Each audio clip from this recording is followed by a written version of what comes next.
Hello everyone, welcome to gardening with రాజీ.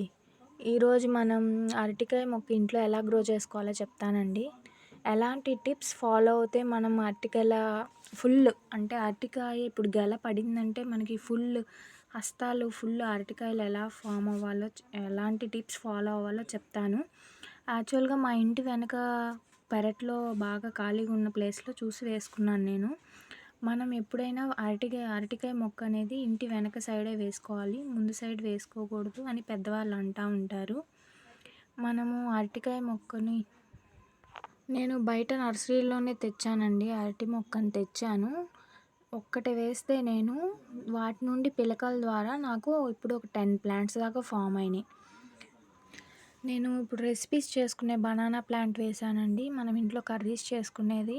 నాకు అలాంటి అంటే కర్రీస్‌వే పెంచాలనేది నాకు ఎప్పటినుండో ఉంది. చూడండి ఫుల్‌గా ఫామ్ అయింది గెల. మనము వన్స్ గెల ఫామ్ అయ్యాక అది ఫ్లవర్స్ అనేవి ఫ్లవర్ అనేది విప్పారుకుంటా వాటికి మనకి హస్తాలు వస్తూ ఉంటాయి.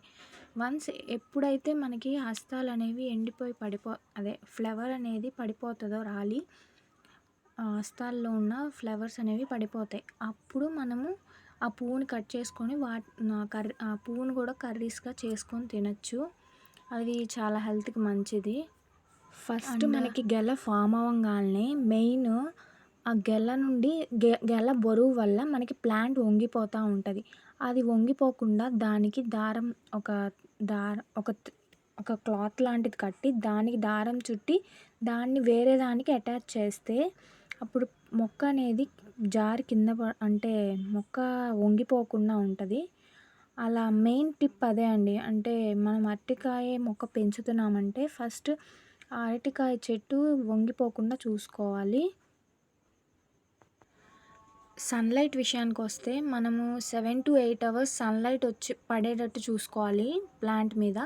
అది ఆ ప్లేస్ చూసుకొని మనం సన్లైట్ పడే దగ్గర చూసుకొని వేసుకోవాలి ప్లాంట్. మళ్ళీ మెయిన్ రీజన్ అరటి మొక్కకి ఏంటంటే ఎప్పుడు నేల అనేది అరటి మొక్క దగ్గర తడిగా ఉండాలి. అంటే వాటర్ అనేది ఎక్కువగా ఇస్తూ ఉండాలి మనం అరటి చెట్టుకి.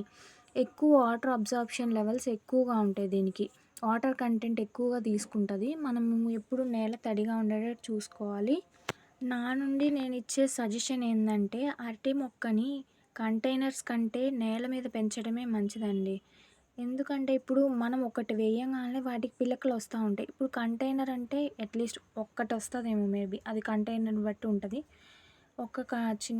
మనం పెద్దది తీసుకున్న ఒక పిల్లకే వస్తుంది. అదే నేల మీద అయితే పిలకలు ఇంకా ఎక్కువగా వస్తూ ఉంటాయి, మనకి ప్లాంట్స్ ఇంకా ఎక్కువ అవుతాయి.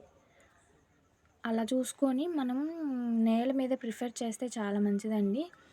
ఇప్పుడు మళ్ళీ మనకి గెల పడిన మొక్కకి పక్కన పిలక వస్తే ఆ పిలక ఉంచకూడదు, దాన్ని వేరే ప్లేస్లో వేయాలి. ఎందుకంటే ఇప్పుడు దీనికి ఉన్న ఎనర్జీ మొత్తం ఇప్పుడు పెద్దదానికి ఉన్నదంతా ఎనర్జీ చిన్నదానికి వెళ్ళిపోతుంది. అలా లేకుండా మనం ఆ పిలకని కట్ చేసి వేరే చోట వేసుకుంటే మంచిది. ఆ పిలక ఉండడం వల్ల మనకి గెల వచ్చిన ప్లాంట్ అనేది అంటే కాయలు ఎక్కువ ఫామ్ అవ్వడం ఆగిపోతుంది. అంటే చిన్న సైజులోనే గెల ఫుల్ అయిపోయి కాయలు పండిపోవటం అలా అవుతూ ఉంటుంది. అందుకని మనం చిన్నది పక్కన ఉంచకూడదు, తీసి వేరే చోట వేసుకోవాలి. Next coming to fertilisers. మనము ఇంట్లో ఎవరిని బట్టి ఉంటుందిలే. ఒక కంటైనర్లో వేసుకున్న వాళ్ళకైతే మనం వర్మీ కంపోస్ట్ 1 kg అలా ఇవ్వాలి. నార్మల్ సాయిల్లో మనం వేసేటట్టయితే 1/2 kg వర్మీ కంపోస్ట్ ఇవ్వచ్చు ఒక ప్లాంట్కి. మళ్ళీ నెక్స్ట్ కమింగ్ టు ఫాస్ఫరస్ కానీ, వెజిటేబుల్స్ వేస్ట్ కానీ, ఫ్రూట్స్ తొక్కలు కానీ అలాంటివి వేయచ్చు. అలా మనం అరటి మొక్క అంటే ఎక్కువగా ఎలాంటి ఫెర్టిలైజర్నన్నా అబ్జార్బ్ చేసే లెవెల్స్ ఎక్కువగా ఉంటాయి. ప్లాంట్ డ్యామేజ్ అవ్వడం కానీ అలాంటివి ఏమి అవ్వవు. మనం ఇచ్చే ఎలాంటి ఫెర్టిలైజర్ అన్నా అరటికాయ మొక్క తీసుకునిద్ది అనమాట. మనం ఇవ్వచ్చు.